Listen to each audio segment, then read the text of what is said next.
Bismillahirrahmanirrahim. Assalamualaikum warahmatullahi wabarakatuh. InsyaAllah hari ini kita akan teruskan lagi pelajaran kita dalam bidang fiqh, pelajaran yang ke-16. Bila kamu lihat gambar pada skrin ini, agak-agaknya apa tajuk yang kita akan pelajari pada hari ini? Ya, hari ini kita akan belajar tajuk yang agak kontroversi dalam masyarakat kita di Malaysia, iaitu tentang poligami. Di bawah tajuk poligami ini, kita akan bincangkan tentang maksud, hukum dan dalil poligami. Seterusnya kita akan lihat syarat-syarat poligami, perkara yang dituntut adil dalam poligami dan kepentingannya, hikmah diharuskan poligami serta kesan poligami yang tidak mengikut syariat Islam. Pertamanya, mari kita lihat apakah yang dimaksudkan dengan poligami. Poligami ini sebenarnya bukanlah dalam bahasa Melayu ataupun Arab, tetapi ia berasal daripada bahasa Latin yang bermaksud banyak isteri. Dalam konteks Islam, poligami bermaksud lelaki yang beristeri lebih daripada satu tetapi tidak melebihi 4 orang dalam satu masa. Contohnya, seorang lelaki boleh memiliki satu isteri ataupun 2 isteri, ataupun 3 isteri, ataupun 4 isteri. Tetapi dia tidak boleh berkahwin dengan perempuan yang kelima kecuali salah seorang isterinya meninggal dunia ataupun diceraikan. Barulah dia boleh berkahwin dengan perempuan yang kelima tadi. Kenapa ini berlaku? Kerana Islam telah menetapkan bilangan isteri bagi seorang lelaki tidak boleh melebihi 4 orang dalam satu masa. Seterusnya kita lihat pula hukum poligami. Hukum berpoligami pada asalnya adalah harus. Maksudnya Islam membenarkan lelaki berpoligami ataupun berkahwin lebih daripada satu. Dalil diharuskan berpoligami ada dinyatakan di dalam surah An-Nisa ayat yang ke-3. Di mana ayat ini menjelaskan bahawa Allah Subhanahu wa taala membenarkan lelaki mengahwini 2 ataupun 3 ataupun 4 perempuan dengan syarat dia yakin bahawa dia mampu untuk berlaku adil kepada isteri-isterinya.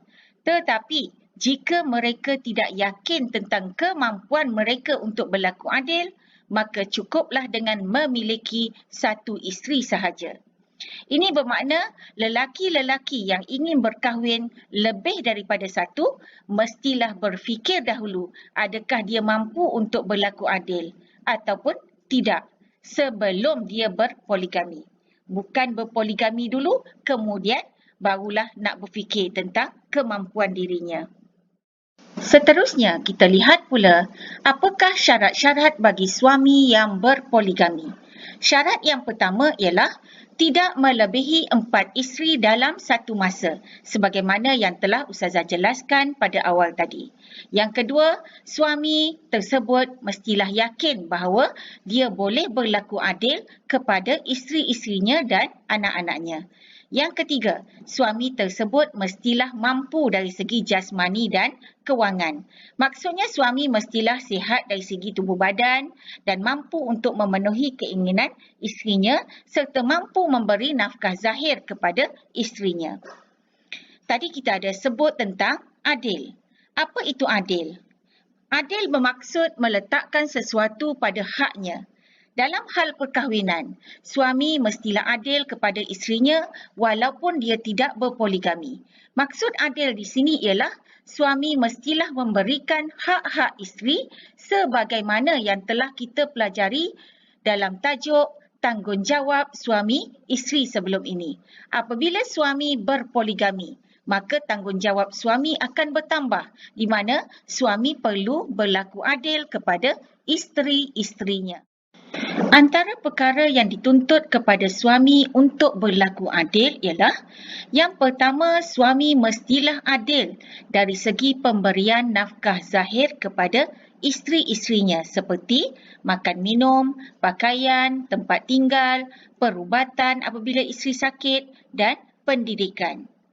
Yang kedua, suami juga perlu adil dari segi pemberian nafkah batin seperti keperluan seksual, kasih sayang dan layanan mesra daripada suami. Yang ketiga, suami juga mestilah adil dari segi giliran bermalam dengan isteri-isterinya. Suami dilarang sama sekali melebihkan mana-mana isteri. Kenapa suami perlu adil kepada isteri-isterinya? Antara kepentingan sifat adil adalah yang pertama, untuk mengukuhkan kasih sayang antara mereka kerana mereka adalah satu keluarga. Yang kedua, melalui keadilan yang ditunjukkan oleh suami, mudah-mudahan dapat menghindarkan perasaan dengki dalam kalangan isteri yang boleh membawa kepada pergaduhan dan sebagainya. Yang ketiga, apabila wujud kasih sayang antara mereka, maka insya-Allah perkahwinan yang dibina akan kekal hingga ke jannah kerana masing-masing berpuas hati dengan perkahwinan yang mereka jalani. Setiap hukum yang ditetapkan oleh Allah Subhanahu wa taala pasti ada hikmahnya. Antara hikmah diharuskan poligami dalam Islam adalah yang pertama, bagi pasangan yang tidak mempunyai anak, sama ada disebabkan mandul ataupun disebabkan penyakit dan sebagainya, dengan berpoligami ini membolehkan suami menyambung keturunannya yang sah dengan cara yang halal. Yang kedua, melalui poligami juga seseorang itu dapat membela nasib anak yatim dan wanita yang hilang tempat bergantung selepas kematian suami. Yang ketiga, poligami juga dapat mengelakkan kaum lelaki daripada terjerumus ke lembah maksiat kerana tidak dapat mengawal nafsu. Ada sesetengah lelaki tidak cukup dengan seorang isteri sahaja. Kadang-kadang nafsunya yang besar tidak mampu dilayani oleh seorang isteri. Maka inilah antara hikmah diharuskan poligami, iaitu demi kemaslahatan suami agar mereka tidak terlibat dengan dosa zina dan maksiat disebabkan tidak mampu mengawal nafsunya tadi. Yang keempat, poligami juga dapat mengekalkan kerukunan rumah tangga yang dibina ataupun dapat mengelakkan keruntuhan rumah tangga akibat daripada isteri tidak dapat memenuhi keinginan suami, mungkin disebabkan penyakit dan sebagainya. Dengan adanya kebenaran berpoligami ini, keadaan suami akan kembali tenang dan pergaduhan dapat dielakkan. Seterusnya yang kelima, dengan berpoligami dapat menambah ataupun meramaikan bilangan umat Islam dengan cara yang halal, di mana bila isteri bertambah, maka anak juga akan bertambah dan ini menyumbang kepada pertambahan bilangan umat Islam. Tapi perlu diingat, kalau anak ramai tapi tidak dididik dengan baik, tak ada gunanya. Tugas mendidik anak bukan tanggungjawab isteri sahaja, tetapi ia merupakan tanggungjawab bersama suami dan isteri. Hikmah poligami yang keenam ialah mengikut sunnah Rasulullah sallallahu alaihi wasallam kerana Rasulullah juga berkahwin lebih daripada satu. Hujah ini selalu digunakan oleh lelaki untuk membolehkan mereka berkahwin lebih daripada satu. Memang tidak salah, tapi ingat, jangan ikut sunnah Rasulullah dalam hal poligami sahaja, tapi ikutlah sunnah Rasulullah dalam semua aspek kehidupan. Seterusnya, kita lihat pula kesan negatif yang akan berlaku jika poligami yang dijalani tidak mengikut syariat Islam ataupun tidak mengikut peraturan yang telah ditetapkan oleh Allah Subhanahu wa taala. Yang pertama, mereka iaitu suami-suami ini akan mendapat kemurkaan Allah kerana mereka tidak melaksanakan tugas dan tanggungjawab yang diamanahkan dengan baik. Yang kedua, boleh menimbulkan permusuhan ataupun pergaduhan antara isteri-isteri disebabkan timbul rasa tidak puas hati terhadap layanan suami. Yang ketiga, Poligami yang tidak mengikut syariat Islam ini juga akan menyebabkan berlaku penganiayaan terhadap wanita apabila suami tidak adil. Contohnya, suami melebihkan isteri yang baru dikahwini dan mengabaikan isteri yang lama, tidak bagi nafkah, tidak memberikan hak giliran bermalam dan sebagainya. Maka ini akan menyebabkan isteri yang tidak mendapat hak mereka tadi akan menderita, sedih dan merasa teraniaya. Yang keempat, poligami yang tidak mengikut syariat ini juga akan membawa kepada keruntuhan rumah tangga apabila suami tidak mampu menjadi pemimpin yang baik kepada isteri-isterinya. Yang kelima, anak-anak akan terabai, anak-anak akan hilang kasih sayang, anak-anak tidak akan mendapat hak nafkah mereka yang sepatutnya mereka dapat, hingga menyebabkan ada di antara mereka yang terlibat dengan gejala-gejala negatif, gejala-gejala yang tidak sihat, masalah sosial dan sebagainya, disebabkan bapanya tidak memberi nafkah.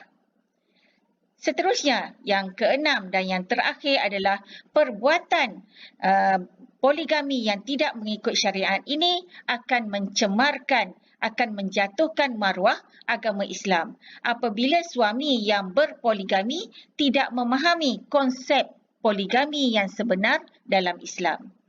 Sikap umat Islam yang berpoligami tetapi tidak adil menyebabkan undang-undang Islam dipandang serong, dicerca, dihina dan sebagainya bukan sahaja oleh orang Islam tetapi juga oleh orang bukan Islam. Sebelum berakhir, Ustazah ingin kongsikan sedikit info tambahan tentang hukum berpoligami. Hukum asal poligami adalah harus sahaja. Namun dalam beberapa keadaan, hukum berpoligami ini boleh berubah kepada 3 hukum. Yang pertama, sunat.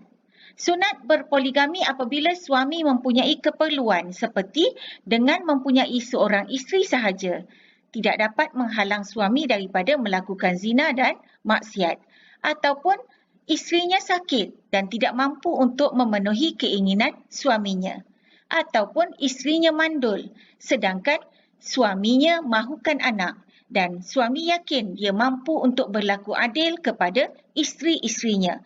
Maka dalam situasi-situasi ini, sunat bagi suami berpoligami. Hukum yang kedua adalah makruh. Makruh berpoligami apabila suami berpoligami hanya untuk berseronok sahaja ataupun suaminya merasa ragu-ragu, tidak yakin terhadap kemampuan dirinya untuk berlaku adil jika dia berpoligami.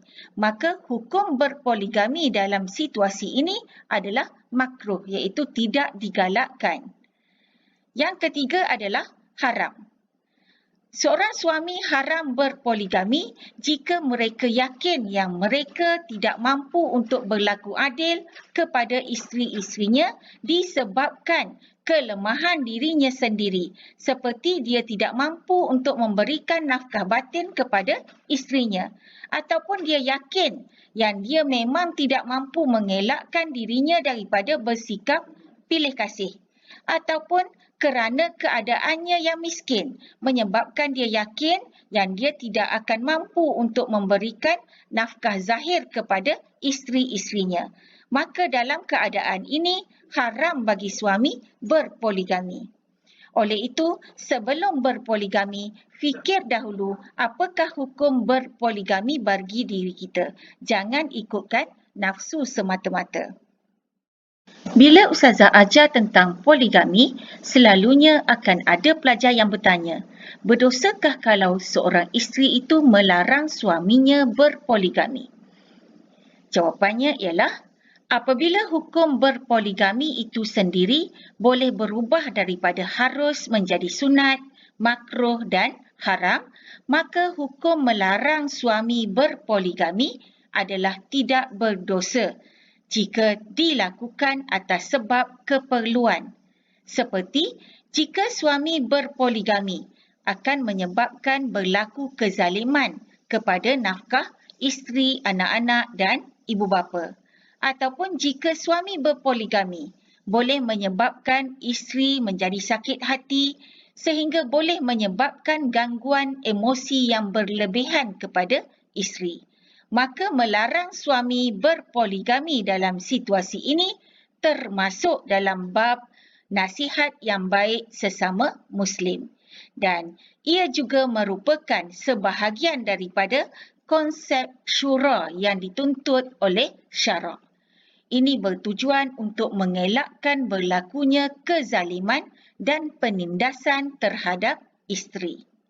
Namun begitu, berdosa bagi isteri yang mengharamkan poligami yang telah dihalalkan oleh Allah. Berdosa juga kepada isteri yang menghalang suaminya berpoligami dengan melakukan tindakan yang bercanggah dengan syarak, seperti mengugut akan mencederakan dirinya sendiri ataupun orang lain. Alhamdulillah, selesailah sudah tajuk kita pada hari ini. Moga apa yang Ustazah sampaikan dapat difahami dan memberi manfaat kepada semua. Sekian, Assalamualaikum warahmatullahi wabarakatuh dan selamat belajar.